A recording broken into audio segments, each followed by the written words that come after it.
Assalamualaikum warahmatullahi wabarakatuh. Jumpa lagi teman. Yuk kita langsung aja ke bagian berikutnya. Tapi biasa, sebelum kita masuk ke bagian berikutnya, kita berdoa dulu ya.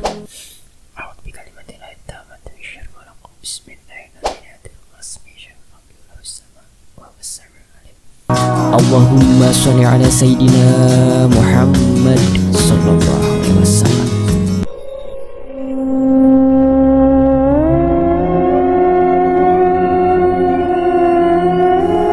Kenapa tak mengabariku kalau mau beraksi lagi seperti ini? Kata lelaki berkuda itu pada Mbah Margono. Aku sengaja tidak ingin mengajakmu. Kan kamu sendiri yang mengatakan padaku sudah tidak mau mencampuri urusan yang berhubungan dengan hal gaib. Jawab Mbah Margono. Tapi kalau kamu kesusahan bilanglah. Pemikiran manusia itu kan pasti bisa berubah-ubah. Oh ya, di mana dia? Lelaki berkuda itu bertanya pada Mbah Margono.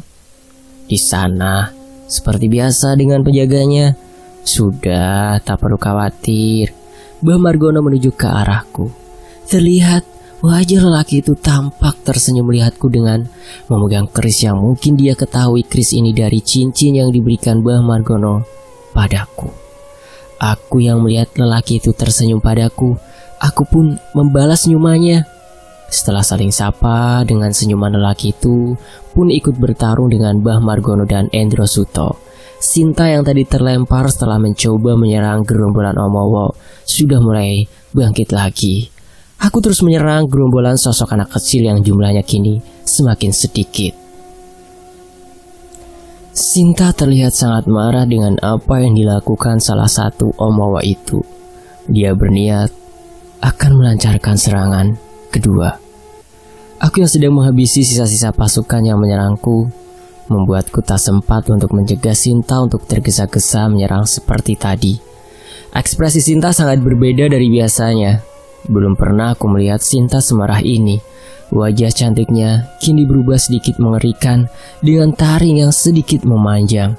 Kurasa Sinta kali ini benar-benar sangat marah.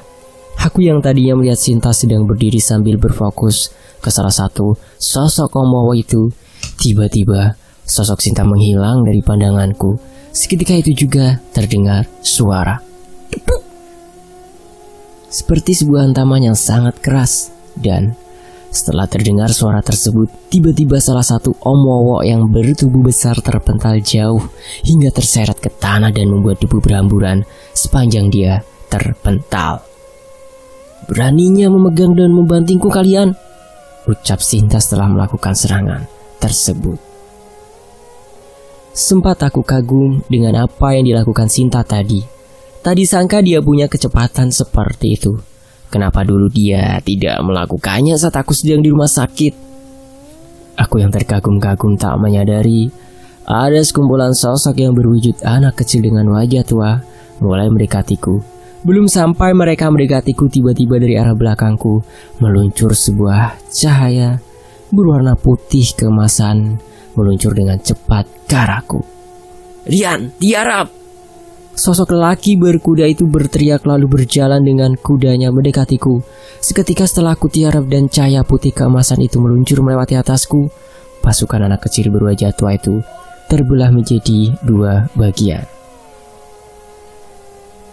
Lain kali, jika masih dalam situasi seperti ini, harus terus fokus. Jangan sampai buyar pandanganmu, ucap lelaki itu. Maaf pak, Rian baru kali ini terlibat seperti ini. Ya sudah, tak apa. Ayo, habisi mereka semua dan sesegera mungkin menyelamatkan temanmu itu. Oh iya, sebelum itu ini, bapak kasih cincin bapak. Ini buat kamu jaga. Jaga dia baik-baik ya. Terima kasih pak. Ayo kita selesaikan semua ini. Ini tidak akan lama, semua teman-temanmu sangat kuat. Lelaki bergoda itu adalah bapakku. Dan aku baru kali ini tahu jika bapakku juga bisa seperti Mbah Margono. Bapak menaiki kuda dengan ditemani golok yang berada di pinggangnya, dan golok itulah yang memunculkan cahaya putih yang membelah kelompok bocah cilik berwajah tua itu. Ningrum. Dia terus melontarkan busur panah yang selalu tepat mendarat di tubuh sosok-sosok itu dan membakarnya. Tak kalah juga, Adiwilogo yang terus mencabik-cabik musuhnya dengan sangat ganas, membuat potongan-potongan tubuh berserakan di sekitarnya, dan Via Endrasuto masih dengan gagahnya menyerang dengan teratur. Sosok wanita berjubah merah itu perlahan berjalan mundur, seolah dia akan kabur dari sana, membantu satu persatu dari kita. Tadinya awalnya membantuku, setelah pasukannya aku hadapi telah lenyap.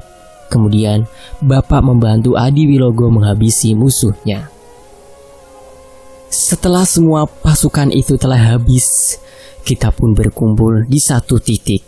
Aku, Mbah Margono, Bapak, Via, Endrasuto, Adiwilaga dan Ningrum berkumpul.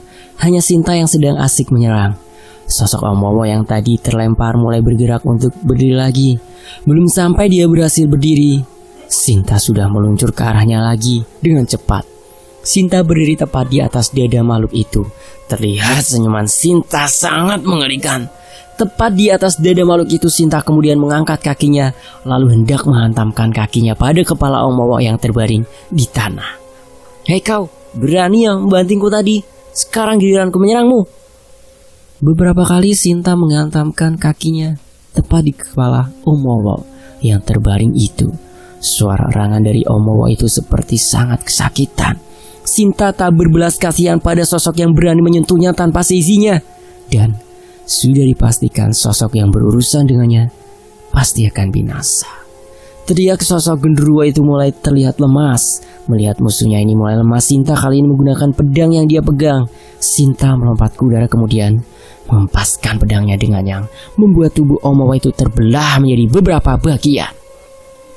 Selesai dengan musuhnya yang pertama, Sinta berencana menyerang segerombol Omowo seperti tadi lagi. Terlihat dari matanya yang mulai memilah sosok Omowo mana yang akan dia serang lagi dan lagi.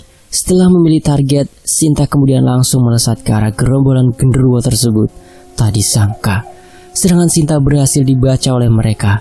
Saat Sinta melesat ke arahnya, ada salah satu genderuwo melompat dan dengan cepat mengentakkan tubuhnya ke arah di mana Sinta meluncur. Dan sukses, Sinta berhasil terinjak oleh Omowo itu. Pedang yang Sinta pegang terlempar ke arah di mana kita berkumpul. Dengan spontan, Ningrum kemudian membidik Omowo yang menginjak Sinta dengan panahnya. 2 anak panah disiapkan dalam sekali tembak. Dengan cepat Ningrum membidik dan kemudian menembakkan anak panah itu dan tepat mengenai kedua mata sosok itu. Erangan yang sangat keras menggema di sana, membuat seluruh pasukan Omowo secara bersamaan menyerang ke arah kami. Suara langkah kaki, mereka bergemuruh seperti ada gempa yang membuat tanah ikut bergetar. Adiwilogo kemudian ikut berlari ke arah gerombolan Omowo itu, diikuti Endrasuto di belakangnya. Setelah saling berhadapan, Endrasuto melawan mereka dengan gerakan bela diri. Tampak aura dari Endrasuto berubah menjadi lebih kuat. Adiwilogo menggunakan serangannya lebih beringas lagi seperti tadi, hanya saja gerakannya kini lebih cepat. Bapak pun ikut menyerang ke depan, tapi kali ini dia tidak menaiki kudanya. Karena di sini hanya Via yang tak memiliki senjata, maka kuda yang Bapak miliki diperintahkan untuk menjaga Via. "Tolong, kamu jaga dia. Apapun yang mendekat, habisi mereka," perintah bapakku kepada kudanya. "Baik Tuan." Tadi sangka kuda itu menjawab perintah dari bapakku. Dengan begitu, kami pun ikut menyerang gerombolan Omowo itu. Ningrum terus menembakkan anak panah ke arah mereka seolah tak ada habisnya anak panah yang dia lepaskan. Mbah Margono dengan senjata pusakanya juga menyerang dengan keris pusakanya. Bapak pun menyerang dengan goloknya. Ternyata serangan tak berjalan dengan mulus. Sosok genderuwo ini seolah sudah mengetahui gerak dan pola saat kita menyerang. Seringkali Adiwilogo terlempar saat melancarkan serangan jarak dekat seperti saat mencakar dan menggigit mereka. Saat Adiwilogo melompat ke salah satu dari mereka, ternyata dia berhasil ditangkap dan dibanting ke tanah. Endrasuto pun bernasib sama. Beberapa gerakan yang dilancarkan berhasil mereka tangkis dan mereka hindari. Hingga salah satu sosok dari mereka meluncurkan pukulan yang tepat mengenai badannya yang membuat dia terlempar cukup jauh. Aku membawa pedang milik Sinta yang tadi terlempar dan bergegas menuju Sinta yang mulai berdiri dengan perlahan. Ternyata mereka bukan sosok Omowo yang biasa. Mereka bisa belajar dari serangan yang pernah mereka lihat, ucapku pada Sinta. Dan ternyata Sinta pun setuju dengan pendapatku. Aku dan Sinta memperhatikan mereka yang sedang bertarung. Ternyata masih ada celah di mana kita harus menyerah dan hanya perlu membuat modifikasi sedikit gerakan kita. Saat kita sedang memperhatikan mereka, tak disangka ternyata ada sosok yang sedang mengincar bapakku dari belakang. Sedangkan bapakku juga sedang berhadapan dengan sosok yang lainnya. Salah satu dari mereka berlari ke arah bapakku dan hendak melancarkan serangan pukulan. Dan kebetulan Mbah Margono berada di dekat sana. Namun Mbah Margono yang sedang tanggung menahan serangan dari sosok lain yang juga menyerangnya. Melihat sosok itu mulai mendekat ke arah bapakku, tanpa pikir panjang Mbah Margono berlari ke arah bapakku dan mendorong bapakku hingga terjatuh ke lantai. Dan sebagai gantinya Mbah Margono yang menerima hantaman dari sosok yang hendak menyerang bapakku tadi. Tubuh Mbah Margono terlempar tepat mengarah ke arahku. Dengan sigap aku menahan tubuh Mbah Margono. Tak kusangka aku pun ikut terseret karena basahnya cukup keras. Aku baru sadar ternyata lawan kali ini cukup membuat kita kerepotan. Orang sekelas Mbah Margono yang sudah ahli dalam bidang ini saja sampai kewalahan untuk menghadapi mereka. Terlihat wajah Mbah Margono nyengir kesakitan namun masih bisa bangkit lagi. Bapakku yang tadi tersungkur karena dorongan Mbah Margono pun kembali bangkit sebelum ada kepalan tangan yang hendak menghantam tubuhnya di tanah. Sabetan golok yang menimbulkan cahaya berwarna putih kemasan berhasil dihindari oleh mereka. Panah yang dilancarkan Ningrum pun bisa dihindari dengan mudahnya. Aku berikan lagi pedang milik Sinta. Setelah Sinta menerima pedangnya kembali, dia kemudian memanggil kelompok Om Wowo itu. Sedangkan sosok Om Wowo yang sudah terkena panah di matanya masih berada di dekat kami sambil terus mengerang dan melakukan gerakan serangan yang tak beraturan. Kemudian Sinta membisikkan kata-kata padaku. "Hei kalian makhluk rendahan, lihat kemari!" teriak Sinta pada mereka. Tak disangka dengan kompak mereka menoleh ke arahku dan Sinta.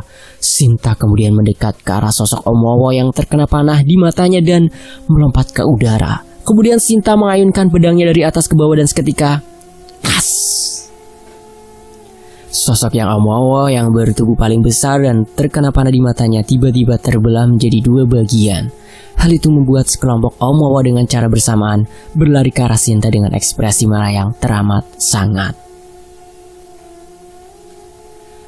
Sesuai yang dibisikkan Sinta tadi padaku, bahwa mereka pasti akan mengejar Sinta dengan kompak, dan di saat itulah sisi belakang pasukan Om Wowo tak ada yang mengawasi. Seketika aku dan Mbah Margono memberi isyarat pada yang lain untuk menyerang secara bersamaan. Mbah Margono menyerang dengan kerisnya, begitu juga dengan aku. Kemudian Bapak kembali mengayunkan goloknya hingga mengeluarkan cahaya kemasan yang siap membelah mereka. Ningrum yang memfokuskan kekuatannya pada anak 5 anak panah dan membidik mereka. Adiwilogo berlari kencang dengan cakarnya mengarah ke tengkuk sosok tersebut. Disusul Endrosuto di belakang Adiwilogo yang melancarkan serangan jarak dekat. Ternyata benar, rencana Sinta berhasil mengenai rombongan Om Wowo yang berada di bagian belakang. Terlihat belasan pasukan Om Wowo tumbang seketika hingga menyisakan 10 yang tersisa. Karena diketahui rencana itu berhasil, kita berencana melancarkan serangan kedua dengan cara yang sama. Sinta terus menjadikan dirinya sebagai umpan karena dia yang bisa bergerak dengan cepat sambil terus membuat mereka marah dengan kadang membuat serangan yang sudah pasti dapat dihindari mereka. Serangan kedua pun hendak kita lancarkan. Namun dari arah pohon besar di mana Anggit diikat terdengar suara teriakan yang kemudian membuat. Namun dari arah pohon besar di mana Anggit diikat terdengar suara teriakan yang kemudian membuat gerombolan Om Wowo yang tersisa melambat dan kemudian berhenti. Kami yang dari tadi mengincar gerombolan genderuwo dari belakang terpaksa harus menghentikan rencana kita untuk melancarkan serangan kedua. Om Wowo yang seketika berhenti itu kemudian melihat ke arah pohon di mana asal teriakan tadi terdengar. Suara teriakan itu berasal dari sosok wanita berjubah merah itu yang ternyata menyadari rencana penyerangan kita dan memberi kode pada gerombolan Om Wowo yang tersisa untuk mengubah pola serangannya yang sedari tadi terlalu berfokus pada Sinta saja. Setelah mereka melihat ke arah pohon di mana wanita berjubah itu berada, kini Om Wowo terbagi menjadi dua bagian. Sebagian melihat ke arah Sinta dan sebagian lagi melihat ke arah kami. Dengan formasi seperti itu, maka kita pun juga harus merubah formasi yang sebenarnya tadi sangat menguntungkan kita. Sinta dari arah depan mendarat di depan sebagian kumpulan Omowo sendirian. Aku merasa ini kurang menguntungkan jika terus dalam posisi seperti ini. Kulihat Mbah Margono dan Bapak melihat serius ke arah kumpulan Omowo yang melihat ke arah kami. Tak sedikit pun mata dari Bapak dan Mbah Margono lepas dari mereka. Hei Margono, sepertinya ini akan semakin sulit jika tidak kita selesaikan sekarang, ucap bapakku pada Mbah Margono. Ternyata pikiran kita masih sama. Lakukanlah seperti dulu dengan kudamu itu. Haha, mudah itu. Maka biarkan Endro Suto menjaga teman Rian. Baiklah, ucap Mbah Margono. Kemudian Mbah Margono memerintahkan Endro Suto untuk mundur ke arah Via dan menjaga Via di sana. Bergantian dengan kuda milik ayahku. Sepertinya ini memang tidak akan mudah. Saat Endro Suto hendak mundur dan mengarah ke arah Via, tiba-tiba dari arah gerombolan Omowo melesat sebuah benda dari besi ke arah di mana Endro Suto bergerak. Bapak yang mengetahui hal itu kemudian memberi peringatan pada Endro Suto untuk segera menghindar, dan tepat sekali. Begitu Endro Suto diperintahkan untuk menghindar, sebuah besi berukuran panjang jatuh tepat di titik di mana Endro Suto tadi akan melangkah. Hahaha, mau kemana kau pria kecil? Teriak salah satu Omowo. Endro Suto yang sudah sempat menghindar sepertinya sedikit terpancing dengan ucapan salah satu Omowo itu. Adi Wilogo sepertinya juga mengkhawatirkan Via. Dia meminta izin padaku untuk ikut menjaga Via membantu Endro Suto. Salah satu dari Omowo itu kemudian bergerak sedikit maju ke depan. Omowo yang satu ini bertubuh besar namun sedikit ramping dibanding yang lainnya. Kemudian dia mengarahkan tangannya ke depan seperti sosok Thor yang sedang memanggil palunya.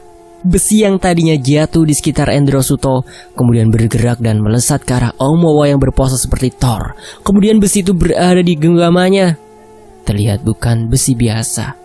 Sebuah senjata Dwi Sula terlihat dipegang olehnya. Bapak dan Mbah Margono sedikit tersenyum dengan pusaka yang dipegang oleh Omowo itu.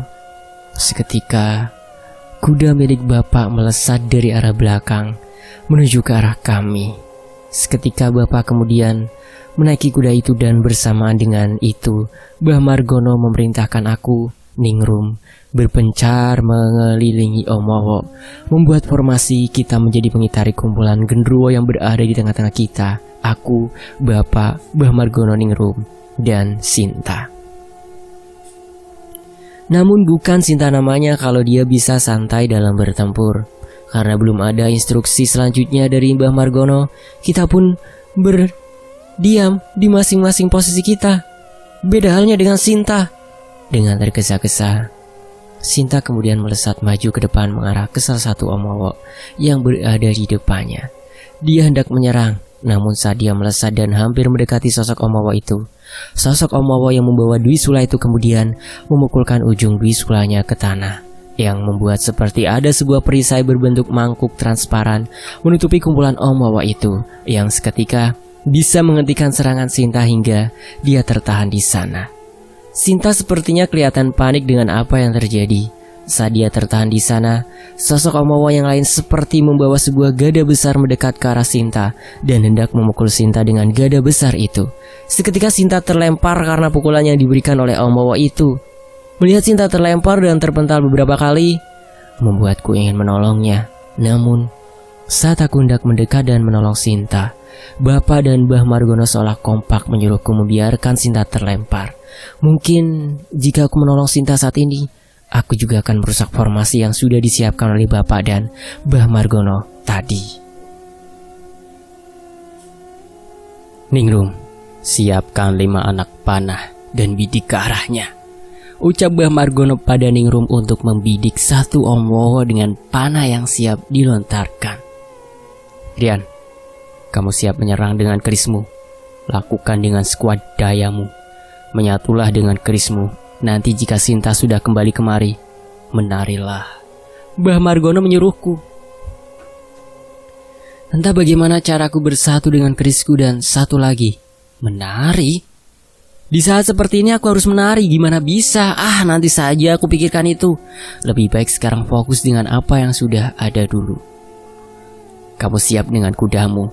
Teriak Mbah Margono pada bapakku, yang kemudian dibalas dengan senyuman dari bapakku.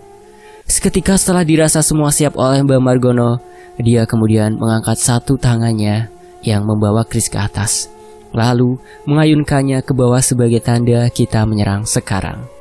Kompak kita semua menyerang bersamaan. Aku dan Mbah Margono menyerang dengan keris, dan terlihat beberapa kilatan dan besatan cahaya mengarah ke kumpulan Om Wowo yang berada di tengah-tengah kami.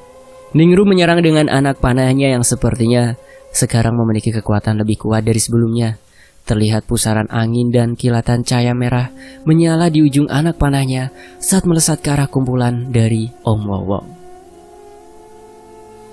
Terlihat saat serangan kita luncurkan ke arah mereka, sosok Om Wowo yang membawa Diwisula itu kembali mengentakkan Diwisulanya ke tanah sehingga membuat mangkuk perisai transparan kembali muncul di sana. Setelah serangan kita luncurkan, kita juga segera bergerak mengitari sosok Om Wowo itu sambil terus melancarkan serangan kita meski serangan itu tertahan saat mengenai perisai yang dibuat oleh Om Wowo itu. Selama kita menyerang sepertinya aku tidak melihat serangan dari bapakku. Aku tidak melihat ada besatan cahaya yang muncul dari golok yang bapak ayunkan. Aku melihat ke sekelilingku pun ternyata sosok bapakku tak terlihat di sana. Mbah Margono yang sepertinya melihat gerak-geriku mencari di mana bapakku kemudian berkata padaku, "Sudah, tak usah kau cari di mana dia. Terus fokus menyerang. Biarkan makhluk ini fokus pada serangan kita," ucap Mbah Margono santai. Aku yang masih belum tahu rencana apa yang sebenarnya sedang dilakukan hanya bisa menurut saja dengan apa yang diperintahkan. Serangan demi serangan kita lancarkan namun hasilnya tetap sama. Tak ada satupun yang berhasil mengenai sosok Om Wowo itu. Terlihat wajah seram kumpulan Om Wowo itu tersenyum mengerikan, seolah sedang meledek kita karena tak ada satupun serangan yang berhasil menyentuh mereka. Aku yang masih khawatir dengan keadaan Sinta sempat melirik ke arah Sinta. Apakah dia sudah bangkit atau belum? Ternyata saat aku melihat dia, Sinta tengah berdiri santai sambil melihat ke arah kita. Batinku, ini bocah sebenarnya sedang apa? Bukannya ikut bantu malah berdiri dengan santainya. Apa otaknya udah sedikit konslet karena serangan tadi? Setelah itu terlihat Sinta tersenyum dan merubah posisi seolah akan menyerang. Di saat yang bersamaan Mbah Margono kemudian memberi aba-aba. "Semuanya siap!" seru Mbah Margono. Setelah Mbah Margono berkata demikian, kita kemudian berhenti melancarkan serangan. Terlihat dari arah langit sebuah cahaya yang menyilaukan mata seperti turun ke bawah diikuti angin yang cukup kencang. Aku yang sedikit kesulitan melihat ke arah atas, berusaha mencari sebenarnya apa yang sedang terjadi itu. Aku mengecilkan mataku, terlihat seekor kuda bersayap yang dinaiki seseorang turun dari atas dan mengibaskan sayapnya yang membuat angin kencang bertiup menghujani arah genderuwo tersebut. "Tunggu, sepertinya dia tidak sendirian. Kulihat ada 2, 3, 4 sosok yang sama mengikuti dari atas sembari terus menghujani angin dari atas. Terlihat sosok genderuwo tersebut sangat terganggu dengan cahaya tersebut dan kibasan angin yang sepertinya membuat gerombolan Om Wowo sedikit kesusahan menahan angin tersebut. Saat itu juga Sinta mulai melesat ke arah kumpulan genderuwo itu sembari melihat ke arahku seperti mengajakku untuk ikut beraksi kali ini. Tangan Sinta diarahkan kepadaku meminta aku untuk meraihnya. Seketika itu juga aku raih tangannya dan ikut melesat dengan Sinta ke arah pasukan Om Wowo yang tersisa itu. Pedang yang Sinta bawa kemudian diayunkan dan berhasil menyerang dan mengenai gagang Diwisula milik Om Wowo bertubuh ramping itu. Dan entah bagaimana, kerisku seolah bergerak dengan sendirinya mengarah ke depan sembari memancarkan cahaya hijau muda yang terasa menambah kekuatan saat menyerang. Diwisula terpotong menjadi 2 dan terlempar jauh dari sini. Terlihat wajah Om Wowo yang memegang Diwisula terkejut dan seketika kepalanya terbelah karena serangan dari kerisku. 2 Om Wowo memegang gada besar seolah ingin menghantam kita dengan gadanya secara bersamaan. Dan saat gada itu dihujamkan ke arah kita, Secara tiba-tiba kita menghindar dengan gesitnya dan kemudian menyerang secara bersamaan. Aku dan Sinta kemudian mengayunkan pedang dan kris kita ke arah Om Wowo yang tersisa. Namun kita arahkan ke bagian kakinya hanya sekedar untuk melumpuhkan. Gerakan refleks karena mengikuti kris ini membuatku seolah sedang menari. Menari? Apa ini yang dimaksud Mbah Margono tadi padaku? Beberapa orang yang turun dari atas menggunakan kuda terbangnya kemudian ikut membantu aku dan Sinta menyerang. Begitu juga Ningrum dan Mbah Margono, dan salah satu orang yang menaiki kuda terbang itu ternyata adalah bapakku dengan pakaian yang sedikit berbeda. Pakaian yang digunakan seperti pakaian para wali dan diikuti oleh yang lain. Sosok orang tua yang belum pernah kulihat dengan menggunakan gulungan kepala dan memiliki jenggot putih. Tubuh mereka bercahaya. Aku yang asik menari bersama Sinta dengan pedang dan kris kita, kemudian melemparkan dua Om Wowo ke arah Endro Suto dan Adi Wilogo. Aku tahu sebenarnya mereka pasti ingin beraksi, tapi karena tanggung jawabnya terhadap Via, makanya dia fokus menjaganya. Terlihat saat kita melempar sosok Om Wowo ke arah mereka, Endro Suto dan Adi Wilogo dengan senang hati menerimanya. Pukulan telak yang dilancarkan Endro Suto ke arah leher Om Wowo membuat leher Om Wowo seolah langsung patah. Adi Wilogo tak kalah senang menyambut Om Wowo yang satu.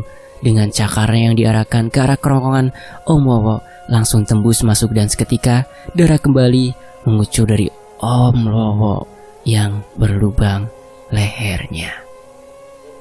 Ningrum sepertinya tak mau kalah dengan yang lain. Beberapa anak panah langsung diarahkan mengarah ke kepala Om Wowo yang lain.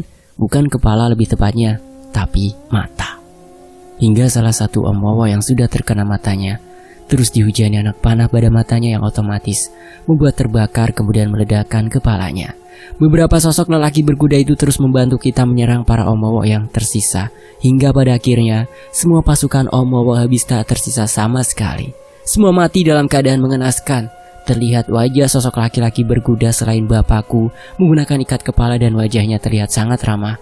Walau tadi saat bertarung mereka luar biasa. Saat itu kita belum bisa berkenalan, karena setelah pertempuran dengan Om Wowo, terlihat semua lelaki yang menaiki kuda termasuk bapakku langsung melihat ke arah wanita berjubah merah itu. Sepertinya setelah pasukan kerdil sudah habis, pasukan Om Wowo sudah habis, kini tinggal melawan sosok wanita berjubah merah itu yang sejak pertempuran tadi terus bersiaga di samping Anggi yang masih terikat di pohon itu.